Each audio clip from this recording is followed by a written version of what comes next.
Hi everyone, I'm Stephanie Thompson. Welcome back to Read Your Library.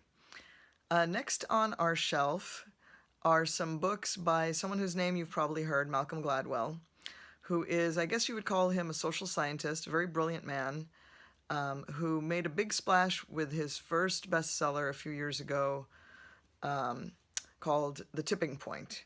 And as I was looking at the books on my shelf, I realized that although I do own a copy of The Tipping Point, it's not on the shelf at the moment, which probably means I lent it to someone and they haven't returned it yet, which is understandable because it's a fascinating book and a really fun read.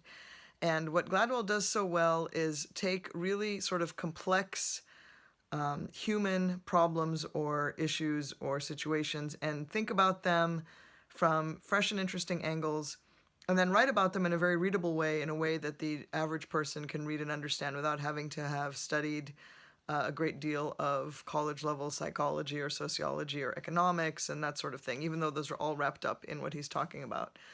And The Tipping Point, the main thesis of The Tipping Point, which made it so popular and turned it into a bestseller, is that there's really not such a thing as genius so much as there are people who spend a long time doing something, practicing something to the point where they become very, very good at it, and then we arrive late on the scene and say, wow, those people are really good, they must be geniuses. And Gladwell set into motion with this book his way of presenting information, which is basically through anecdotes. He looks at lots of different stories, he looks for trends, and then he presents it in the form of different stories. So in The Tipping Point, one of his more famous examples was the Beatles, who everyone considers to be musical geniuses. And he explains that in the first part of their career, they had what a lot of other bands at the time did not have, which was the opportunity and circumstance to spend a lot of time rehearsing and practicing together, essentially, in the form of an ongoing gig in the clubs in Germany and Liverpool, but especially in Germany, when they were first starting out. And they played night after night, hours and hours and hours. And he came up with this sort of general number of 10,000 hours, which has become part of our everyday lexicon now. When you say someone's put in their 10,000 hours, it's referring to Gladwell's theory that if you practice something for 10,000 hours, you will essentially be genius level at it. He talks about concert pianists, he talks about Bill Gates and others of his generation who had access to the very early computer labs in Stanford University and other places and spent thousands and thousands of hours programming and learning computers, and then changed the world with their inventions. So it's an interesting theory. There are some people who disagree with him or poke at his methodology, but it's made him very successful and very popular as a speaker, as you can imagine. And he's gone on to write two more books that were also bestsellers, Blink and Outliers.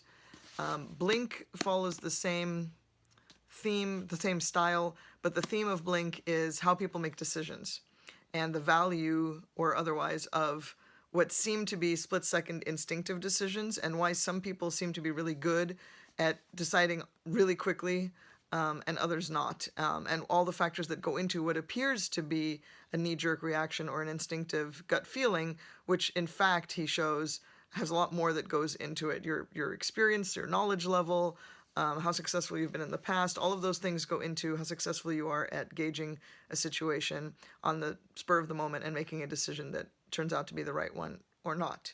And then the other book, Outliers, is looking at the context and structures of certain people's success or certain groups' success and what goes into it that we may not necessarily see. And he calls it outliers because there seem to be people who are not average or defy the odds in some way. And what is it about them and the circumstances they're in? And one of the examples he uses, for example, is that you can gauge the success of youth hockey leagues, players within youth hockey leagues, if you look at their birth dates when they start playing. So for the cutoff date, essentially. So if you were born at a certain part of the year, you are bigger and stronger going into the same level of hockey as the other players, and it gives you an advantage that lasts throughout your hockey playing career. That sort of thing. So it's really interesting. His value is he crunches a lot of numbers, he crunches a lot of data, and then he comes up with a really fun and understandable way for you to absorb his conclusions and then decide if you agree. The only other thing I would say about Gladwell is he has a fascinating new podcast called Revisionist History. It's in its second season, and it's a really interesting podcast because each episode looks at some event in history or some fact or story that we know that's basically received wisdom at this point, or something we take for granted or just assume is the way it is because it is. And then he goes back and deconstructs its history, what actually happened, what the truth is, why what we believe may not necessarily be true, and why we should even in some cases change the way we think about things. And what I like about it is he doesn't pretend to be neutral. He doesn't pretend to be just presenting facts and letting you make the conclusions. He's very opinionated, in fact, and he uses language that can even be surprising to some people for someone who's supposed to be a scientist of sorts. And he is. His science is very solid and his research is very solid, but then he'll come right out and say, this is stupid, or this is wrong, or I can't believe this is happening.